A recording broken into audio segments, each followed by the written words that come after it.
everyone. Thanks for coming to my channel. I'm Cherie Bruce Conyers, and welcome to Command Your Potential. On this channel, we're going to talk about technology gadgets. We're going to talk about financial planning, life insurance, and a whole lot of fun stuff. So I want to thank you for, again, tuning into the channel. Make sure you hit that like button, subscribe, and give us a thumbs up because we definitely need your support. Also, I look forward to your comments. So with that said, let's get to it. This is my cousin Kevin Weaver. He is the founder of Utilico as well as One Stop Insurance. He is a breadth and wealth of knowledge. And so I've invited him here today to talk to us about maximizing your investments with smart home technology. So as you guys know, in today's digital age, the rise of smart home technology is not just about convenience or living in a futuristic home.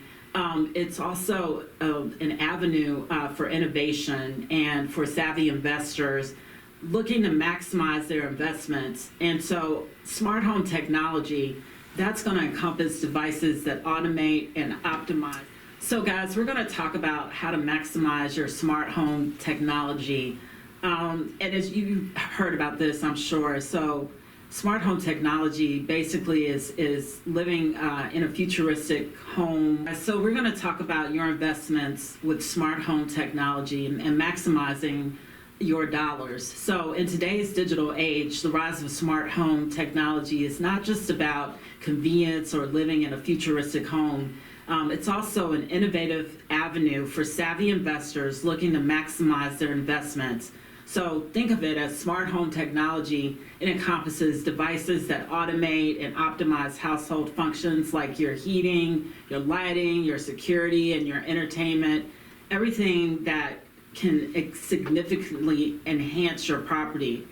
And so basically we are going to talk about what a smart home looks like. You know, are we talking about, you know, not just the cameras or security? Are we talking about locks?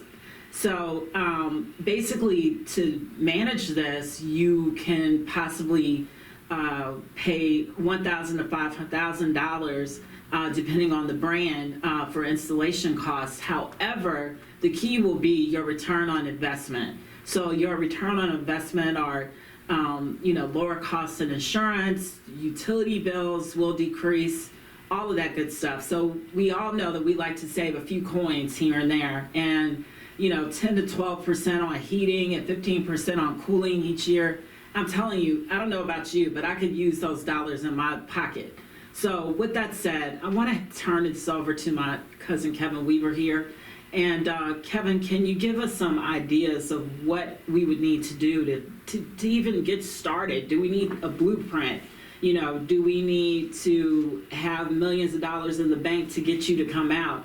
We call you up and we say, hey, Kev, this is what I need. What's your next step? Okay. Well, thank you very much for having me, first of all. So we're talking about smart home technology, smart home service. Okay. So first of all, I'm the founder of Utilico. We are a surveillance installation company that installs cameras, outdoor cameras, solar powered cameras to customers across the St. Louis area. So the smart home verbiage, the word smart home, is a relatively new word. If you had a dictionary from 1960, there's no entry for smart home. It just, it has a different connotation. So what that means today is pretty much an integration of your utility, maybe other home automation, like you have the little vacuum cleaner that goes up and down the carpet and cleans. You may have doors or windows that open up at a certain time, even alarm clocks that will wake you up with music. You have your home being ran on some kind of automation, Alexa or whatever. Right. You also have your alarm system that goes off and on. You have your thermostat that will regulate your heating and cooling, which is what you're talking about, your energy savings. Yeah. You have your surveillance. So what my company does is we pretty much focus on the surveillance side of the smart home technology. But it's a very curious question, though, because what that means to me is that there may be somebody out there, but I don't really see any one company that will come into your home as of right now, 2024, and that will just say, hey, let me look at all your home automation and let me try to Yeah. put it into a package, and let me try to see if we can centralize everything and make your bills cheaper. But what I think for an entrepreneurial-minded person is, that's the future. That's where somebody can come and So- say, that's a good thing. So, guys, Kevin just gave you a pointer. If you're looking to find your niche in 2024 and to change your focus, there you go. Start a smart home business, technology business, so you can go in and be the one-stop shopping for, your homeowners. And there's one more thing too. Yes. The real future, to tag on, and I don't think a lot of people are thinking about this right now, is what you're watching on your TV. Oh, yeah. Many people don't watch cable or satellite exclusively. Right. They stream.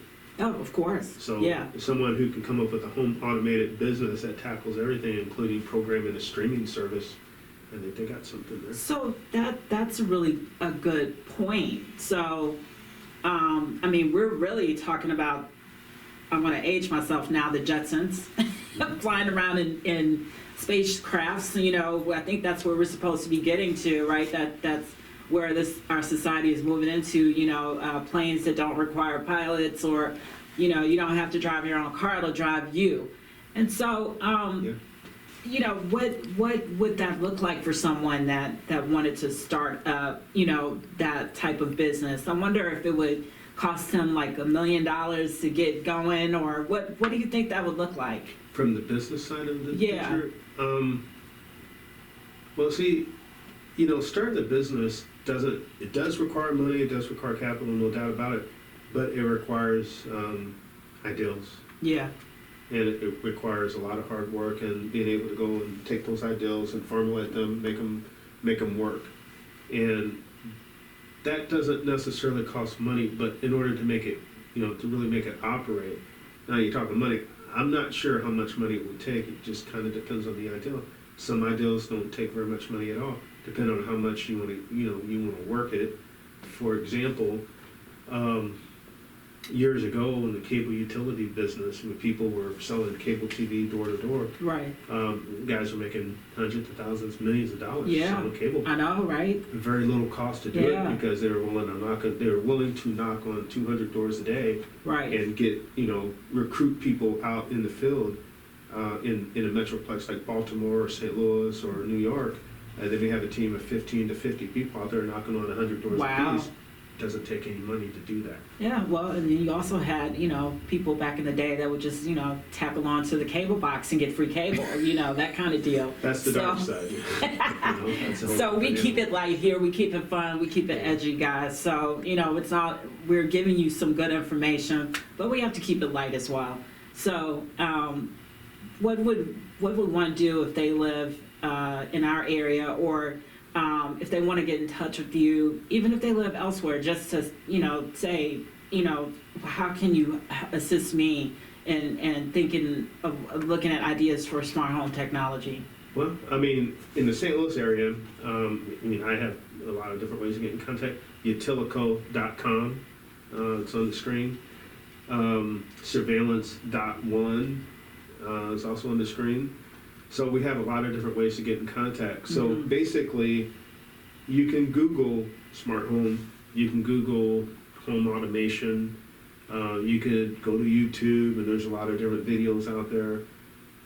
There's a lot of different ways to get started, but the main thing is, if you start looking, Cherie mentioned aging yourself per se, or looking at what it was back in the 19 whatevers or the early 2000 Yeah. whatevers.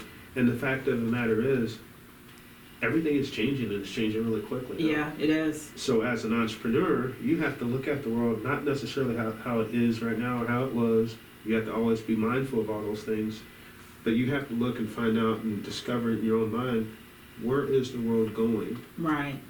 and how can I get a piece of that future world? And you have to kind of Exactly. predict where the world's going to go. 25 years from now, right now, probably less than 20% of Americans have a home security Right. and home surveillance system. Right. In the next 25 years, 70-80% of Americans will have that. Just like 40 years ago, virtually no one had a cell phone. How many people have a cell phone now? Yeah, Virtually everyone. yeah, If you exactly. can predict that future and get there before the future gets there, then you don't have to sell. All you have to do is service. Excellent. Well, thank you. I appreciate all of those good tips and tricks, and also as an insurance agent broker, I know that you're helping your clients to look at those cost savings as well. We appreciate all of the information that you provided, and give the folks your insurance information as well too, if someone wants to look at getting a quote or, doing something different with their insurance. Okay, well, my insurance agency is One Stop Insurance Agency, the #1 stop insurance agency. We service Missouri, Texas, Pennsylvania, North Carolina, South Carolina, and Ohio. So to find us, just go to 1sinsurance.com or look me up online on Facebook at Kevin P. Weaver or One Stop Insurance Agency. Thank you, Kevin. So I actually have two businesses. I have, as you know, Utilipo, which is it's a surveillance company. Mm-hmm. We do video, outdoor video, solar power video, and I also have an insurance agency, a brokerage. So the smart home system works with the alarm system basically, and it works to automate the home with the alarm, the video, and other automations such as opening doors and windows and controlling your thermostat. You actually get a discount on your home insurance for that. Wow, so what's the discount on your home insurance? It varies by company. So some companies it could be 3 to 5%, which is minimum, but every little bit counts, especially when your home insurance rates are going to $2,000, $3,000, $4,000 a year. Right. So 5% of $4,000 is $200 a year. Right. Savings, right? Well, I have to tell you, I got my gas bill and I almost got floored. It was $250. Yeah. And so we're walking around now with coats on, space heaters, whatnot, because I just cannot see spending my hard-earned dollars on high energy costs. So break down what you would do for me in terms of coming into my home and assessing my needs. Well, as a surveillance specialist, my expertise doesn't really fall into the parameters along your utility bill per se. But your utility bill is very important, and it does fit into this integration of the smart home technology. The thing to lower your heating bill, the best way, I think, one of the best ways currently is to install a smart thermometer, Right. or a thermostat rather. So your thermostat hooks up to your phone, and whenever you're out, you can always look at your app to see, did you forget to turn your heat down, or when you furnace, like I have an office where I'm out of the office quite a bit, and so during the winter time I'm not looking to heat the office if I'm not going to be in the office for a few days. Right. And so like when I'm running out of the office, if I forget to turn the heat down, that has an impact over the course of time. So the smart thermometer or smart thermostat will allow me to make sure that thermostat is turned down whenever it needs to, or maybe if I'm going to be in the office that day, I can turn it back on, so that helps out. Well, I think that's a good suggestion. So, what would it cost for me, the homeowner, to come out and get you to assess my needs? Is that a consultation fee involved, or is that free of charge? Okay, so you're talking about smart home, right? Yes. Okay, so smart home falls into, I think, a few different categories. And by the way, our parents, their concept of smart home was non-existent. In the 70s, 60s, 80s, 1990s, early 2000s, there was no real concept of the quote-unquote smart home. We're talking a new definition, which is evolving. So when you say smart home, what does that really mean? What I think it means is your home running on an automation, running on a schedule that you control. Right. And so you're controlling your heat, you're controlling your windows, you're controlling your security, you're controlling your surveillance, and maybe a few other things. You got people who have vacuum cleaners that clean their home, and the robot goes up and down your carpet and cleans home. Right. That's a smart home. Right. And so what you're looking to do as a consumer is to coordinate all that. Right. As of yet, I don't think there's very many. I don't know any one service that really has a handle on coordinating all that yet. Well, I mean, you But have it's coming. your Nest, you have with Google and working with Alexa, you have different gadgets that will interact with each other Right. to provide that smart home feel. The difference is those are national companies. On a local level, I don't think you can go to Google and Google Smart Home Technology and find one major company that will send somebody to the house to do that. Now, that's coming, and for anyone out there who's an entrepreneur, that's something to think about. That's next, is that's a need that the customer has. What I do is my focus is on the surveillance side. So a lot of times with surveillance, people confuse that with alarm. ADT is an alarm company. Right. Brinks is an alarm company. Right. They'll alert you if someone is on your property or if they're trying to get into your home.